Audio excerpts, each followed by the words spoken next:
What's up, everybody? Happy Friday. Happy game week Friday. This is the CanesInSight Daily Podcast powered by Andrade and Levine Accident Attorneys. Fired up. Finally got a little bit of sleep last night. It's been a lot of late nights getting that hype podcast ready, trying to time up Luis Miguel and Ghetto Boys songs for that hype podcast that dropped last night. Appreciate the feedback, man. That's like my most fun, favorite thing to do every single year. I spend probably more time thinking about that than anything besides like my wife and kids, and that's a close one. But yeah, man, a lot of fun doing that. Did the Carson Beck interview, which we'll talk about in a second, which was really, really cool, and learned a lot about him. Hurricane Marathon show. You guys were awesome. Kept us going. So it's been great, man. CanesInSight, you guys are the best. Just pumping us up, getting us going, and giving us the energy. So we're recharged, ready to rock and roll. Big weekend coming up, ton of content, daily shows. You know the drill. We'll be going marathon on Sunday for the big game. First, I want to talk about some folks that are used to working late. That's Andrade and Levine Accident Attorneys. If you or someone you care about has been injured in an accident, you could be entitled significant compensation. Dial 1-800-747-3. 1-800-747-3733. Take back control of your life with Andrade and Levine. Pete, hop in. Good morning. How we doing? Doing great, man. Doing great. Excited for the weekend. Obviously, we'll be out at the Lickin' on Sunday at noon. So excited to see you guys out there. We'll talk a little bit more about that later. But yeah, man, just ready to go. There's not much more. Obviously, from the team's perspective, not much more preparation to do. But I mean, we've done just about everything we can do in the lead up to this game. We broke it down as much as we probably have the other day when we were looking at their depth chart, and then obviously on Hurricane had Golick and Jess Smetana on. Who, you know, if you guys haven't seen that interview, we're gonna drop that in full today. But yeah, man, I'm feeling good. I'm feeling great. I would say that my confidence hasn't really changed from, what was it, last Friday when we were at Duffy's and a couple Fridays ago, and I said 30-20 Miami. That's, you know, spoiler alert, that's kind of what I'm going with here. And I don't think I've seen anything that leads me to change that prediction right now. That's like what Bear said. Chris Felica, the Bear, one of the top prognosticators in the country, longtime producer of College Game Day, now with Big Noon Sunday, kicking butt over there. Of course, Hurricane grad and fan. He said, "It worries me how much I like Miami in that game." Yeah, that's probably how I would put it too for myself. Daniel wrote saying that I missed the hype video. Yes, dropped last night. Yeah, so if you guys, so every year, for those who don't know, I'll pull up put myself on mute so I don't screw this up, but and get the copyright hit, because we usually try to avoid copyright violations on the preseason hype video. I think we get about 17 copyright violations every single time. But yeah, man, here we go, right here. Let's pull it up right here. There we go. No proprietary information. All right, let's share screen here. Always gotta be careful with the share screen. One of these days, the share screen is gonna go haywire. Luckily, I don't think I have too much like weird stuff on my tabs, but who knows? Anyways, here we go. There's the preseason hype pod right there. 8th annual, just dropped last night. Look at that nice blue green screen, man. We're doing this thing 21st century out here. I guess it's kind of 20th century, kind of 1980s a little bit. But yeah, man, it was awesome. A lot of fun. And it's my favorite thing to do every year. Like, I truly spend more time thinking about that than anything I do in my life that requires work. So hope you guys enjoyed it, because it was a lot of fun to do. But yeah, we did that. Hurricane, and most of you guys were probably on there. That 5-hour show we did on Wednesday. Interview Mario, interview Jay Lucas, which, by the way, Jay Lucas was electric, Pete. You know, you are becoming the guy. If not, forget becoming, you are the guy, but becoming more the guy on college basketball here in the city of Miami, University of Miami.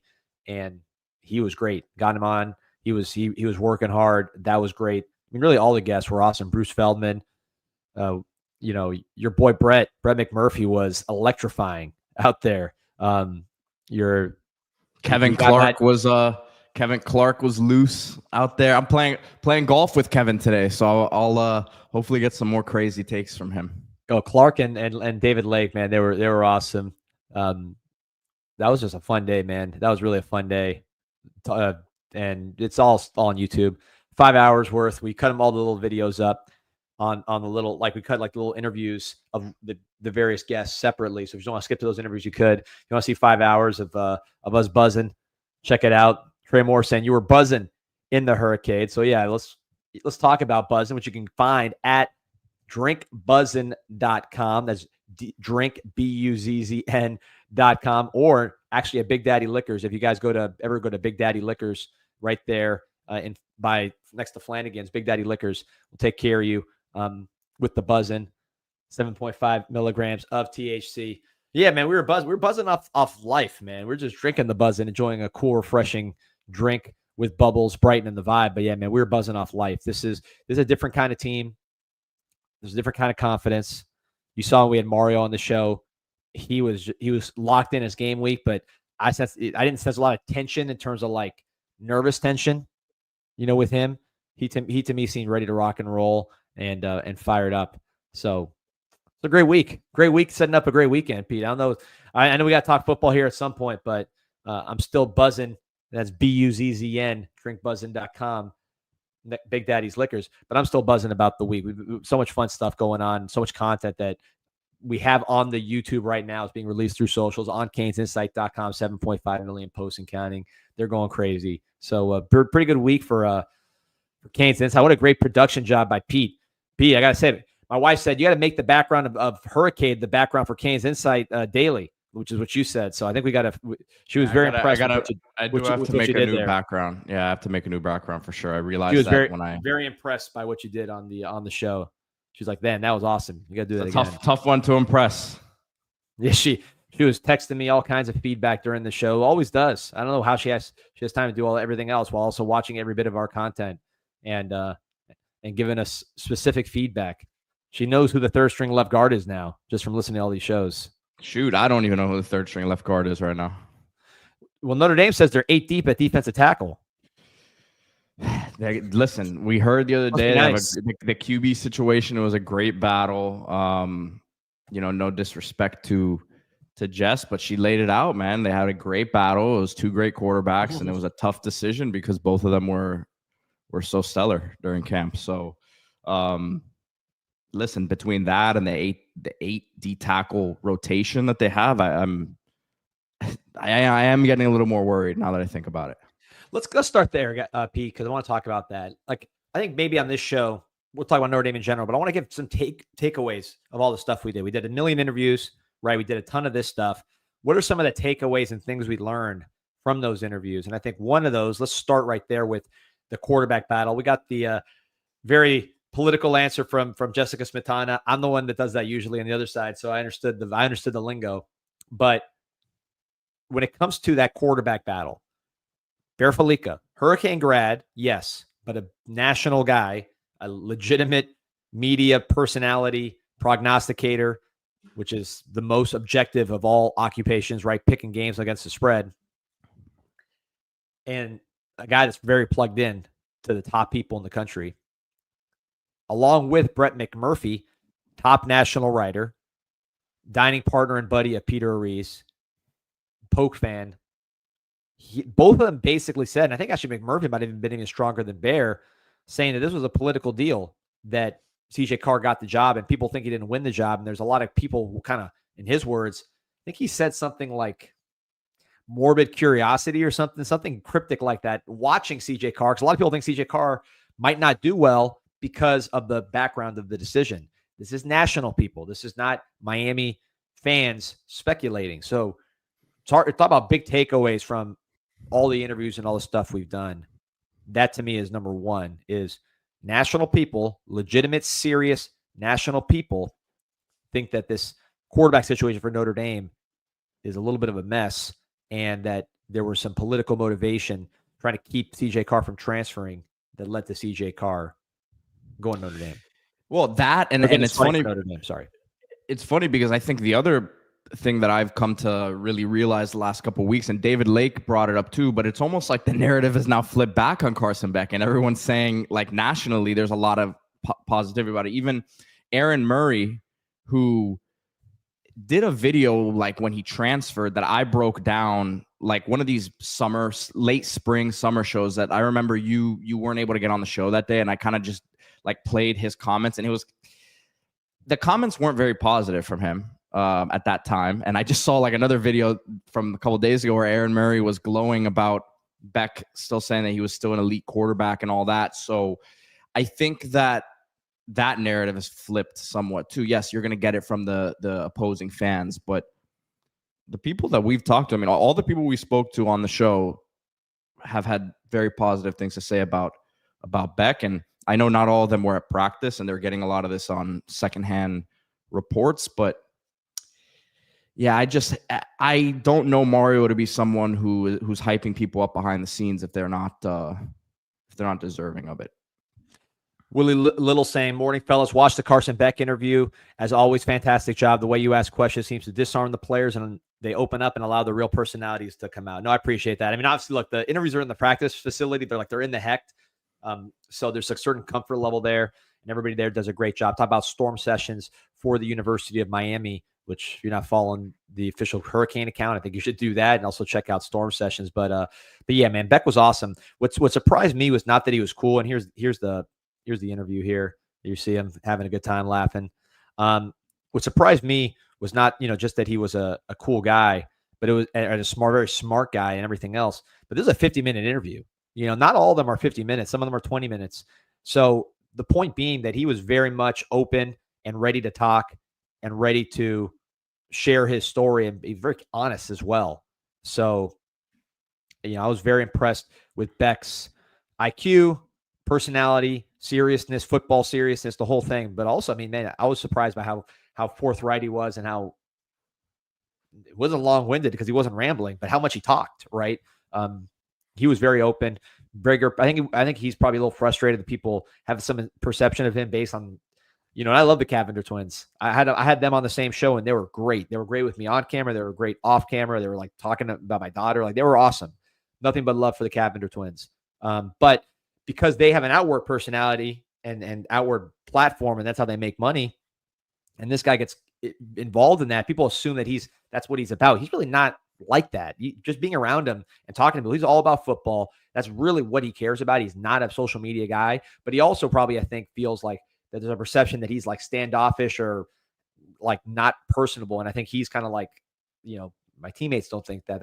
I don't like that that's out there. And if you watch this interview, you see that he's a good dude, man. And I strongly, if anyone, we got a lot of content we put out this summer or this week. This feels like a summer this week, but this weekend I would check out that Carson Beck interview on Storm Sessions. You'll really learn a lot about the guy who's going to be beating Notre Dame on Sunday. T-Hound, appreciate you. Morning, D-Money and Pete the Rock will be buzzing. BUZZN. Love the show. Appreciate you, man. Yeah, I remember. I told a little bit of an anecdote when they were filming on, what day was that? Was that media day? Yeah, it was media day. It wasn't pro day. I thought it was pro day for a second, but it was recent. When they interviewed Beck for the Ward documentary, and my buddy who's the director of the documentary, who has dealt with Cam for almost 3 years now, going back to Washington State, told me that, man, Beck has a lot of Ward in him in the way that he was talking, confidently about stuff, but not at the same time being cocky necessarily, right? So I think we're going to be making comparisons all year long just because that's the nature of the shoes that he's stepping into right now. But he's got a lot of the good stuff that Ward had. So I think my favorite part was, so Beck plays the piano, and apparently he's pretty good. He's a piano in his house.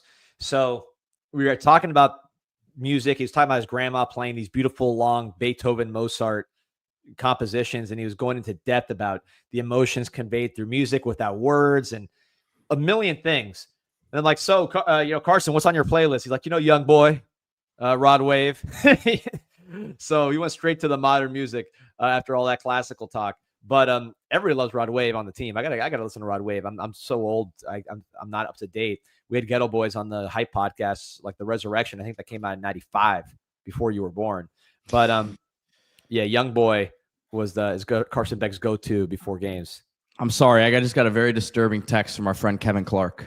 Oh, what's going on? Our good friend Clay Fink's internship has ended at Knowles 247. Well, listen, if he wants to switch sides, the guy's work ethic is supreme. So if he wants to switch sides, We gotta get Clay over here, man. G-Dub saying off camera. When I say off camera, we do these shows. We do a lot of like talking before the show or after the show, and then we film. And whenever it's like a real famous person, like a Cavender or Beck, you want to see how they act off camera because they're used to being in front of camera. And Cam Ward, and Beck was great, and really Cavender and Ward. I always say this, like these, like they're good people off camera. At least they seem like good people in my limited time with them. Ward, I always say this because I think this helped him get drafted by the Titans. Is like Ward acts the same with every single person that he ever meets. That's like a Cam Ward deal that I think one of the reasons why he's so unique. And I think the Titans have talked about this during the draft process is like Ward will walk in, he'll talk to the janitor the same way he talks to the coach, the same way he talks to the media. I know he got in trouble a couple times with the media after big wins. He was like dropping N-bombs and stuff, but he's just the same guy, man. I don't think he has a fake bone in his body. He's going to talk the same way all the time. And that's what makes him, very successful leader. So I heard an interview he did with Bussin' and the boys for the Tennessee with Taylor Luan. Great show, man. I miss Cam Ward, but as much as I miss Cam Ward, I'm so excited to see number 11 on Sunday. It's quarterback you again, baby. Thank you, Transfer Portal. Thank you, CanesConnection.com/CIS. Look at this. Oh, there it is. Prepared by Alfonso Restrepo, one of the top fundraisers in the country there. CanesConnection.com/CIS. Keep this baby rolling. Join today to make a lasting impact on our athletes' future. Be a game changer. Let's go. Morning, everybody. Fired up. I am more. Anything from these games yesterday that stood out to you? USF looked pretty good, man. They did. That guy was running people over. They're gonna be a tough out. Maybe for you. They play UF before us. That'd be nice. I hope they beat UF. We'll play them undefeated. But they're tough. I thought they were tough last year, just with their pace. We're a tough matchup for them because, like, if you give Cam Ward all those possessions, he's gonna score. G-Dub's saying, "Just kidding, man. Joke. Best show out. My bad. No bad. I got you, man. I was just clarifying, and you're all good." Johnny Lagoon says Byron Brown's a good opponent to get ready for Lagway. Yep, absolutely. The throwing motion's a little weird, but he's a truck. Yeah, he was. I mean, he's up. He was a good runner last year, but the runs he was making yesterday against Boise State, which is a decent opponent, even without Ginty, he was embarrassing him. That was pretty bad. Canes fan says Dylan Raiola looked average. I haven't loved what I've seen from him. I don't like him at all. I mean, you could guess, P. You know my style. I don't like him at all. I never understood any of the hype about this guy. He transfers in high school a bunch of times. He does the whole Patrick Mahomes costume as a joke.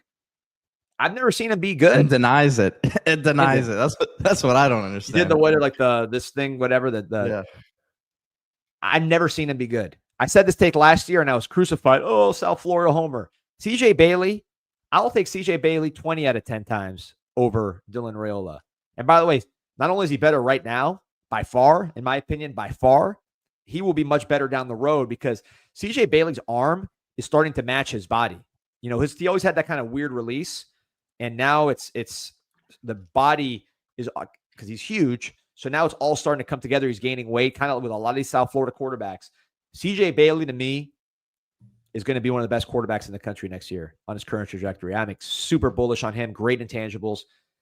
There's very rare.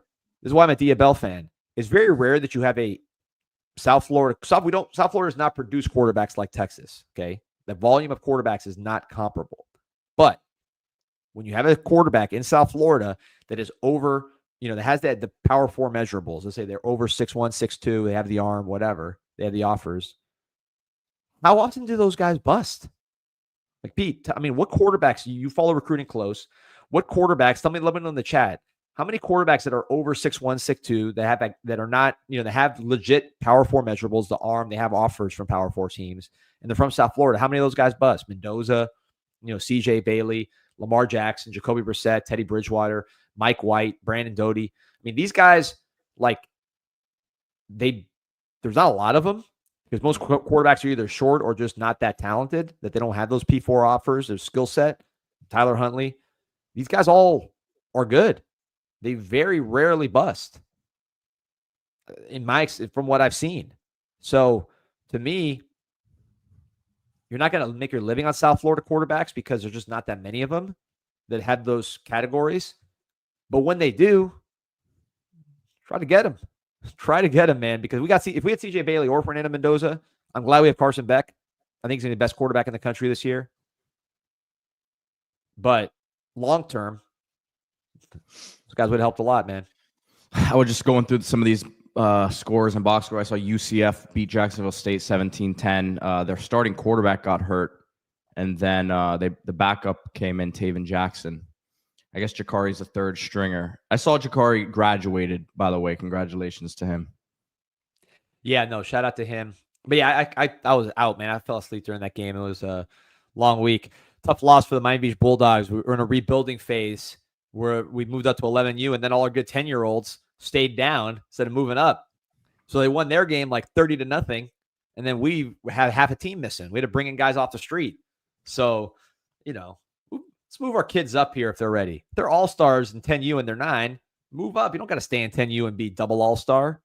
Let's move it along. Miami Bulldogs, tough break.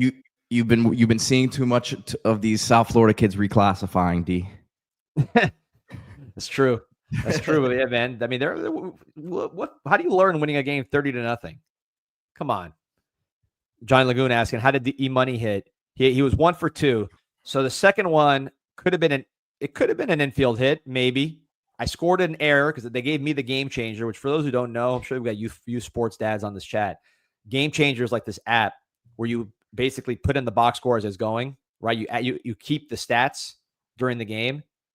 And it's the worst thing to ever happen. It's crazy. Like the game ends and there's like an AI story about the game on Game Changer. Everybody's stats are up, like OPS, like even like whiff rate and stuff like that, like very specific stats, like analytics for like 9-year-olds, 10-year-olds.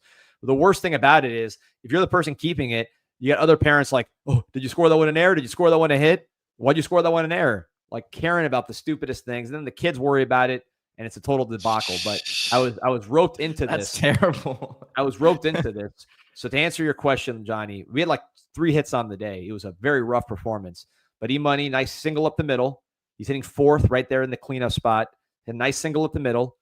Probably should have had an RBI, but our base running was a little subpar, I'm just going to say.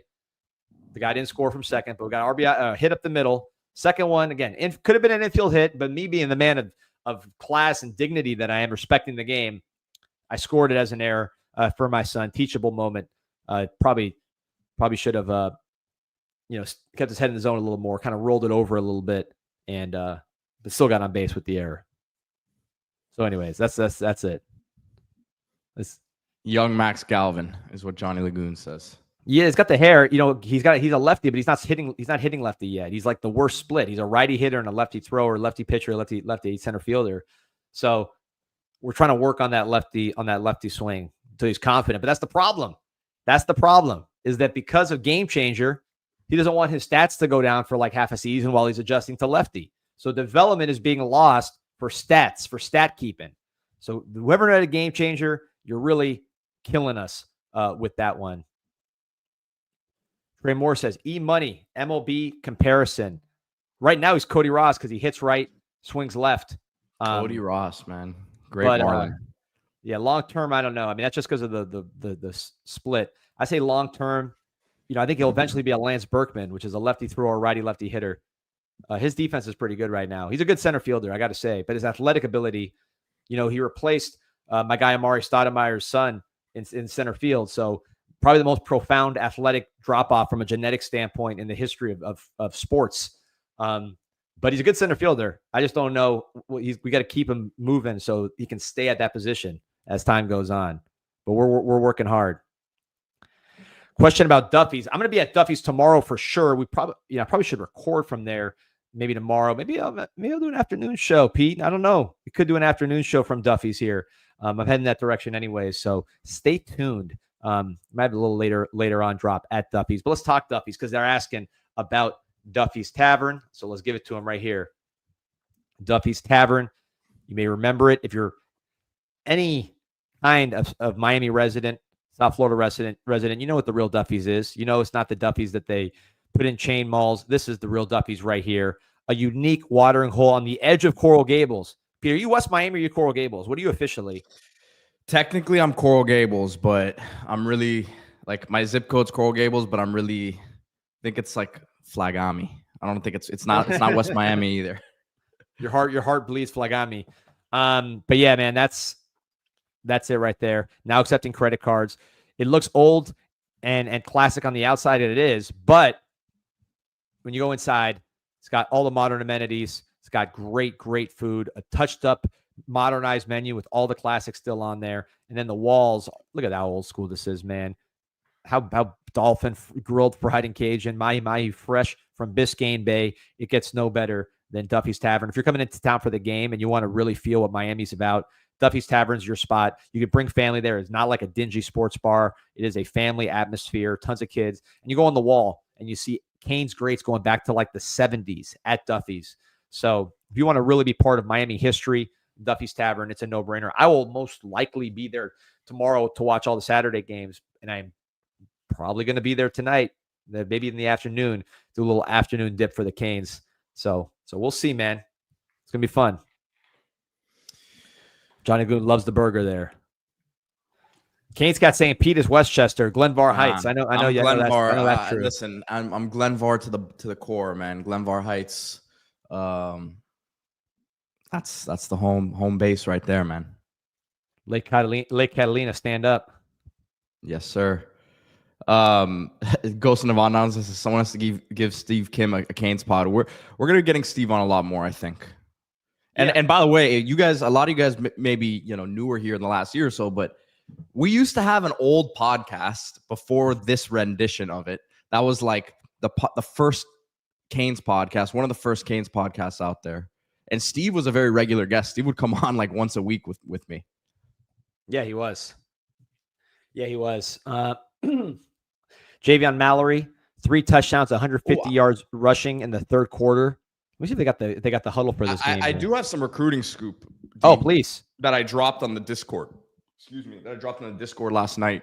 Let me pull up the names real quick because I texted you. I got 2 new names at D tackle. As we know, there's going to be a lot of these names emerging, but 2 names committed elsewhere right now. Okay. The first one is, hold on a second. Sorry. I'm trying to. So the first one, Gavin Neal, committed to Boston College. And then the second one, Carmelo McKenzie, committed to NC State. He's an IMG kid. Oh, we got Honey barking here. Let me mute it for a second. Pull up their huddles. Let's see what's going on with those dudes.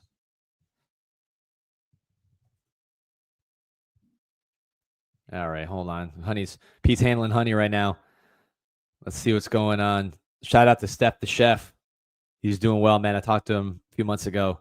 Former podcaster for the CanesInSight podcast, Steph the chef. Shawnee Lagoon, I gotta get away from my wife's doula training. Yeah, we had a doula too. That was like the easiest job. Pete, do you know what doula is? Pete's still dealing with Honey. So doula, I guess, is a fancy word for midwife. So they used to have back in the day. So like, I don't know, my wife got with some Miami Beach people that do these doula things. So we had some lady to basically be the coach for my wife while she gives birth to these kids, which is an interesting profession. They're like kind of like yoga type of people.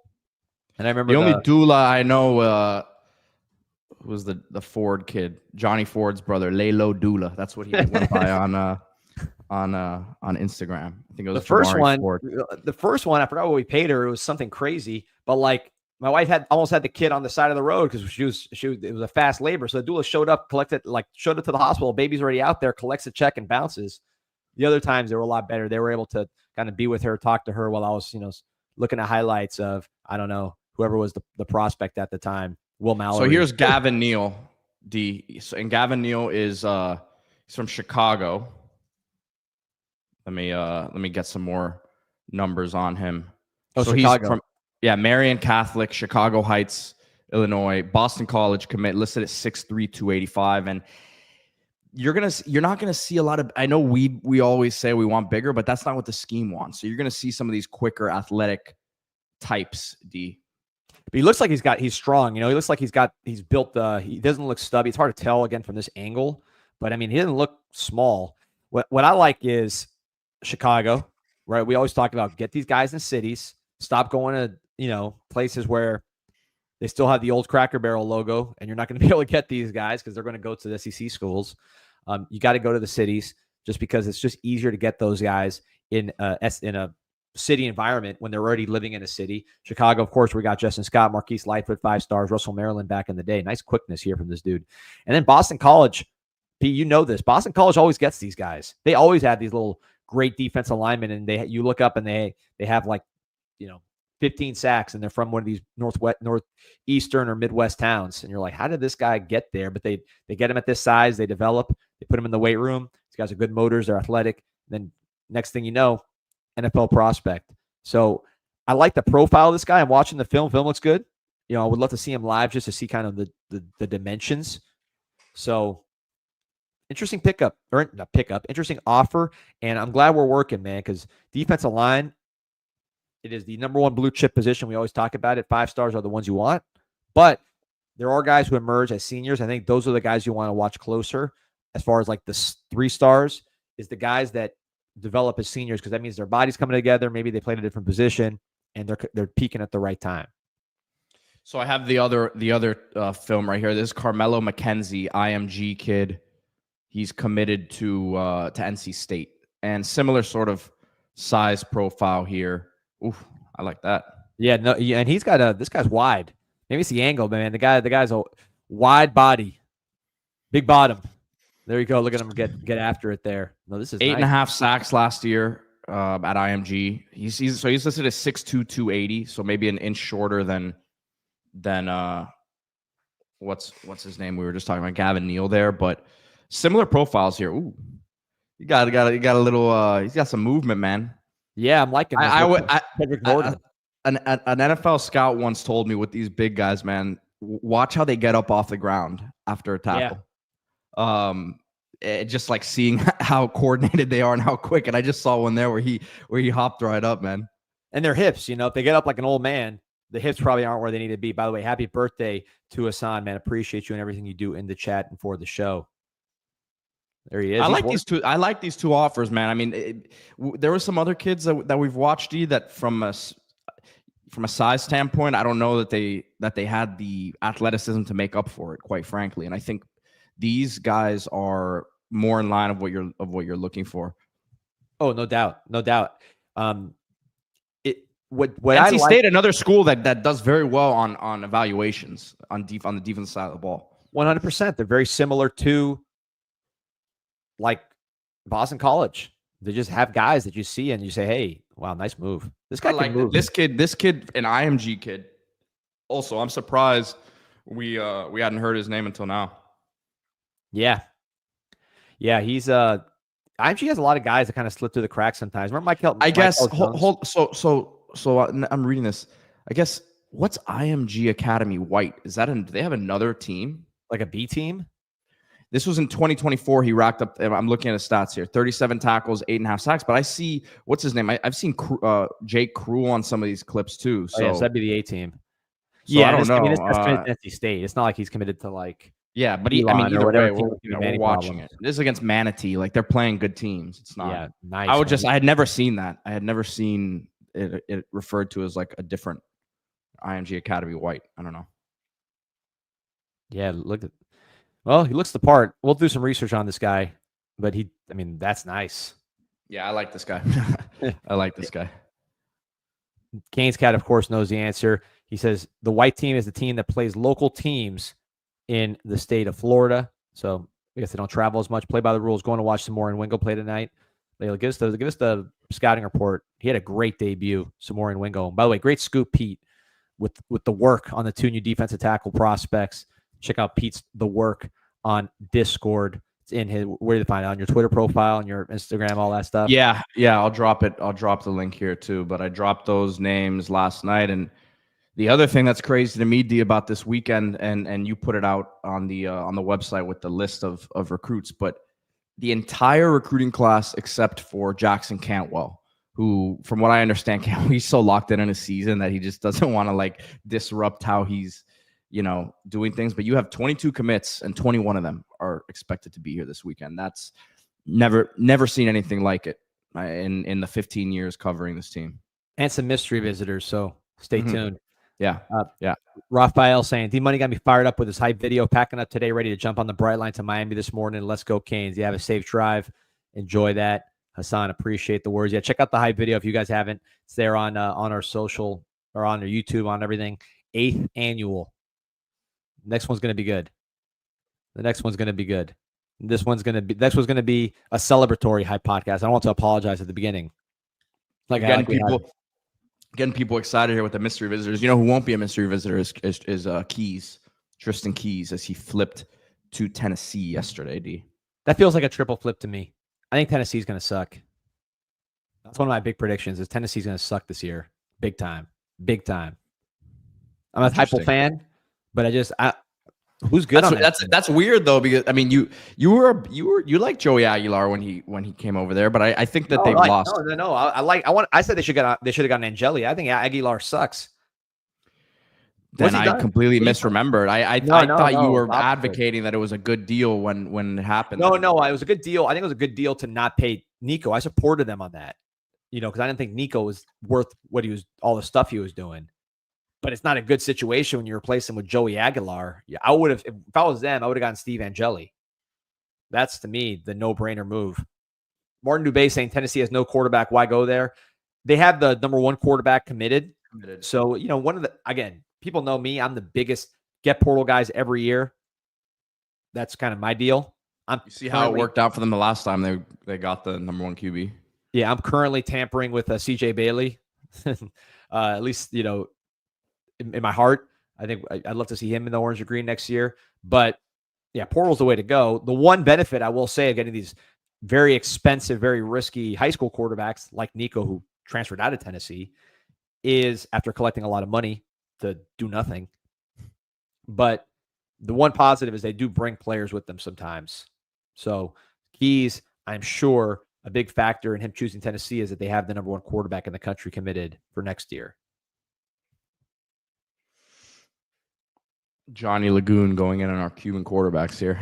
So Johnny Lagoon saying there's only one good Cuban quarterback in his Soli Mendoza. Calzada sucks. Castellanos sucks. Not sure if Aguilar is Cuban, but he sucks. Gio Lopez sucks. And then Mendoza is the only good one. Gio Lopez is Cuban?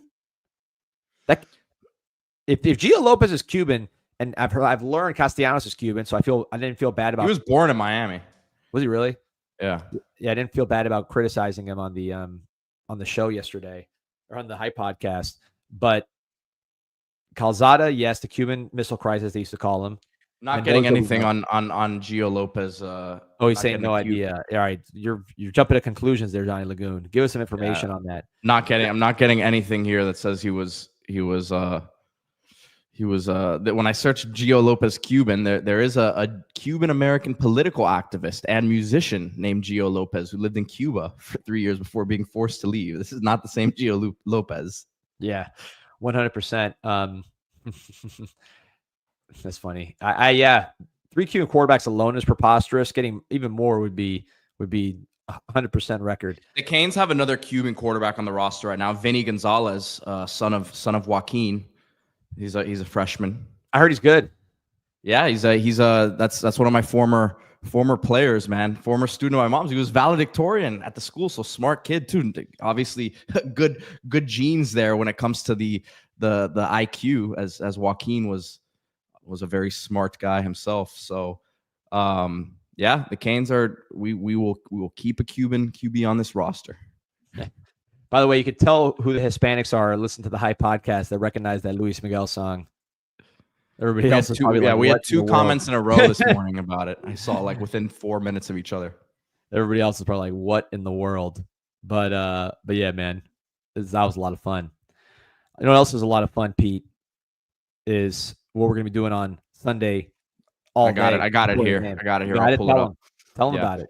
Tell them about it, Pete. We got the licking, man. So this is, guys, the licking is, a lot of your favorite musicians are involved in the licking here in South Florida. It's a spot that's been around, but it's the grand, I guess they're calling it the grand opening. They've been open before, you guys know about it, but they've redone the place, man. They've completely renovated it. We were over there obviously filming this spot here, and yes, we understand people are going to want to tailgate. You're going to want to be at the stadium, but we're going to be there early. We're going to be streaming from noon.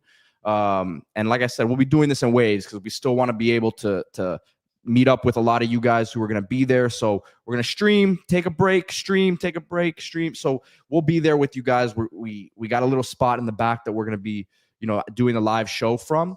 And, we can't wait to see you guys there. The food is fantastic. There will be food and drink specials. The grand opening is again today. So they'll be reared up and ready to go for Sunday, man. I'm pumped up. We'll have the games on. We got the game at 3:00, South Carolina, Virginia Tech. Here you are with your egg roll that was delicious. You didn't eat it because it had chicken in it. But you gotta look at it. And then Johnny asking when we're going to wrap up the show. I mean, man, I would say probably around like 5:00 or so. We'll probably be done with our streaming stuff, and then I don't want to speak for you, D, but I know that you're gonna eventually head over to the stadium, a little early to make sure, because it's gonna be probably 5, and then we'll hang out, and then the good thing is it's right next to the stadium, so like literally right down the street. So this should be an easy trek for you guys there. Yeah, I need some of that buzzing, D. Let me talk to the buzzing people. They should get some girls with some buzzing hanging around, just handing it out. Now that we've made it a household name with Hurricane and the CanesInSight Daily Podcast, powered by Anajar and Levine, buzzing, everybody else, and as always, powered by Islas Canarias. Pete, why don't you get that one queued up, because that's I think that's where I'm going for lunch. That's the current favorite in the clubhouse for lunch. I'll be going to Duffy's in the afternoon. Get a nice seltzer, but I'm meeting our boy College Mike for lunch before our round. Maybe we let me see if we're in the Dayland Dining Pavilion, bro. Yeah, you can keep Paris. You can keep. I do have to go to Day. I gotta go get some golf balls over by the Dayland area. So maybe, man. Peony Boy saying we might have the Pope, but we have baby Jesus. Malachi Tony, the big debut. I've been hyping him up. We'll see what's going on. I feel very, very strong about what's happening with the wide receiver, the young wide receiver room, and the veterans. I think are going to show up too. I haven't talked enough about CJ Daniels, Keelan Marion, Tony Johnson. They're going to have something to say today too, or on Sunday. Yeah, every time I open the menu, I feel like I don't think I'm being crazy. I feel like they've added more items on the sandwich side from the last time. Ian Moyer asking, what's a top tailgate meal for someone who doesn't eat meat? Well, I'm good here in Islas. They got everything I usually eat back as growing up Cuban with the vegetarian option. But good thing for the meat eaters, they got plenty of that. They got 7 different types of croquetas, including the OG ham, the most famous croqueta in Miami, which is really the most famous croqueta on planet Earth. Cuban sandwich, medianoche, crispy fish sandwich. I'm guessing that's pan con minuto with a different name. That's probably fire. I haven't had that yet. Sloppy Jose looks nice. Oh, yeah. It's like a sloppy Joe, Cuban style with picadillo, the tostones.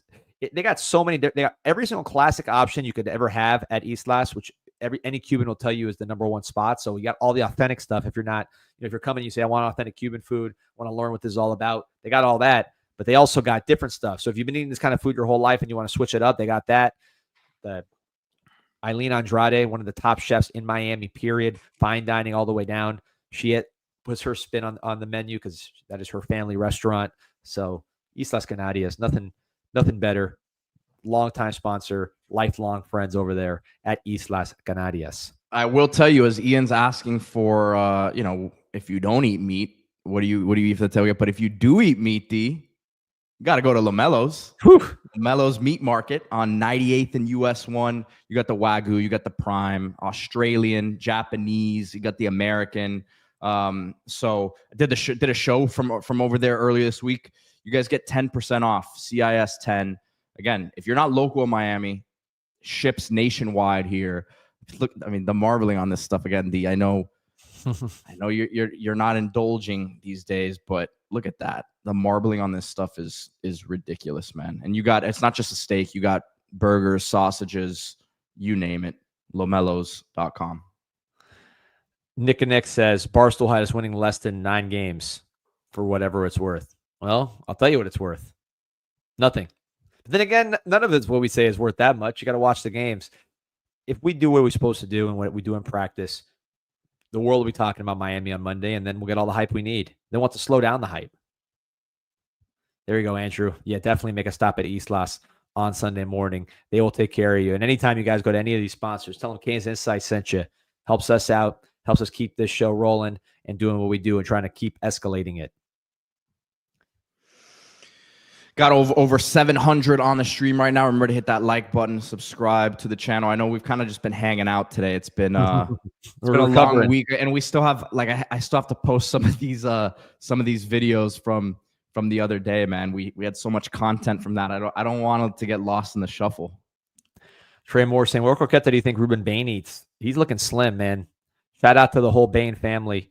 Maybe that bacalao. Yeah, it's bacalao. So maybe the what's the other one they got? The lentils, one of those kind of deals. But yeah, he's eating good. He's in lean shape. Someone asked if who I think is gonna be the sack leader against Notre Dame. Easy one. That's Ruben Bain, offensive defensive player of the game. I'm gonna keep it chalk. Number 11 on offense, number 4 on defense. All-America first round campaign starts Sunday for both players. Number 11 on offense, number 4 on defense. Carson Beck, Ruben Bain. Jake Campbell saying, I don't know who Jay Crane is. I'm sure that's Crane and Company. I'm sure they do well with people that don't know anything. He says he thinks we essentially stand no chance at any position matchup. Can't tell you the last time we got pushed around, and they seem to think we're going to get manhandled. Okay, I mean, I believe Notre Dame was this time last year getting lit up by Northern Illinois, but apparently since then and now they've turned into some sort of dominant powerhouse. I mean, look, I'm not going to try Notre Dame like I do UF, although in the Hype podcast I do, but they're a legit program. But the idea that they got some powerhouses, guys, if these offensive linemen that Notre Dame has were that good, they'd be in the pros by now. Okay, most of them. A couple of them aren't eligible. A lot of them are. You think Mawanoa is going to hang around for 5 years like some of these guys they got out there? Of course not. He's too talented. They don't have guys like that. So are they good on offensive line? Yes. Are they just like this dominant, overwhelming force that's just going to be mowing people down? No, they don't. Like their right tackle is 300 pounds. I saw him against Texas A&M get knocked around, as did their left tackle. Good players, but compare them to like a Mawanoa? No, that's not what they are. They're not talented like that. If they were, certainly the right tackle who's been draft eligible, he'd be in the NFL. He's not. The right guard's a freshman. They're good. Their best right player was their right guard who's out. Center should be a good player. He was injured last year. He's fine. I mean, he's good. Left guard, I like, but he's not in the NFL. And the left tackle was a freshman that came up last year and is not like some sort of freak of nature. He's like 6'4", 300. So they're good. We saw them do it. They are a good offensive line. But the idea that they're dominant is, to me, made up. And just kind of looking at the helmet. As Roth says, I have seen a good amount of national people picking Miami here, D. Yeah. I think people are starting to look, and the people that actually know, and they don't all pick Miami, the people that know, but the people that know are the ones that are saying, guys, look at the trenches. Notre Dame's defensive line, these guys are not Jalen Carter and Jordan Davis, right, or Justin Tuck, to use a Notre Dame example. Like Brian Young, good prospect. He's going to be an NFL player, I think. But their defensive tackles are like nobodies. That doesn't mean they're not good players and they can't do their job. But we're not talking about NFL dogs at defensive tackle. Miami's played much better defensive tackles. Miami has dominated, quite frankly, much better. I mean, Caleb Banks, they're talking about him being the second defensive tackle picked, and the guy didn't even get in the backfield once against Miami with an S. Cooper in there and McCoy. So, Rubio is going to be causing all those problems. Rubio, come on. By the way, got to plug the hat. You see we got the merch down there on the YouTube screen. We got the new CanesInSight hats. My wife was designing these when she was bored. She's a Lebanese maniac, always trying to find ways to make money and optimize things. So she was out there just making hats. She's always telling me, plug the hat. So got the hat, official CanesInSight hat. Fits nice, good material right there. You get it to Shopify. Just click the links down under the show. You see those little boxes. If you want to find a CanesInSight Shopify, that'll pop up, and you can get a lot of CanesInSight merch. Once we beat Notre Dame, we'll get a new shirt talking about beating them like we did when we beat the Gators in resounding fashion last year on opening day. Brandon, appreciate you. Great interview with Beck on Storm Sessions. Very well spoken. Yeah, he's a smart guy and very, very analytical and very football oriented. Notre Dame pods already calling Miami players uneducated thugs. I mean, what do you expect from these guys? They had a player die, or a cameraman die on their practice field because they were running practice in a tsunami. I mean, give me a break with these guys. Covered up all kinds of assaults. Notre Dame's a disgrace. I respect their team as being well coached. I respect Marcus Freeman. Their program is, when was the last time they won a championship, Pete? When was the last time Notre Dame won a championship? 1980. Let's see. Notre Dame last championship. Was it not early 90s? It definitely was not. 1988. 88. Yeah, I was going to say. I was 3 years old. I thought it was 92 for some reason. I was 3 years old, about to get my prostate checked, and these guys still haven't won a national championship. So good. Congrats, Notre Dame. I believe we won 3 since their last one. By the way, they wouldn't have won that 88 championship if the refs called a fumble appropriately, which now having the benefit of TV looking at it, you could see it wasn't even a close call. It was a just flat missed call.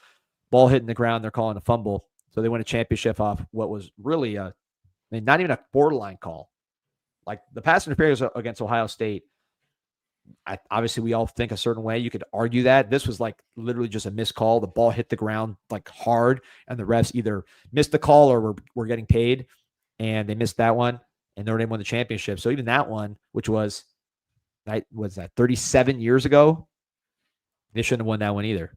So yeah, but their fans are very vocal about the uneducated Notre Dame fans. Or the Miami fans. There are going to be some uneducated Miami fans, and just wild Miami fans. I will be one of them going insane at the stadium. Luckily, I'm not in the press box, so I can yell uneducated things at Notre Dame fans while they're walking out the stadium dejected. I will not be classy. I know a lot of people talk about class with fans. I'm not a big class believer. Don't cuss in front of people, in front of their kids and things of that nature. Obviously, don't throw things at people. But, I don't plan on displaying too much class on Sunday. There you go. Should be a fun post game show. We don't play to get to the national championship game. We play to win it. Yeah, that's right. That's right, man. That's what we're trying to do. Let's see what else is going on here. Yeah, I gotta hop off here in a minute to get to some stuff before I gotta head out to meet our friends. Go ahead. Here. Go ahead. I gotta get some of these videos. Get here and get some to more work. social Get to stuff. work. But I'll leave you to close this thing out, guys. Remember to hit that like button and subscribe to the channel. I'll let D take us home here. Yeah, man. Go to work, Pete. We'll see you later.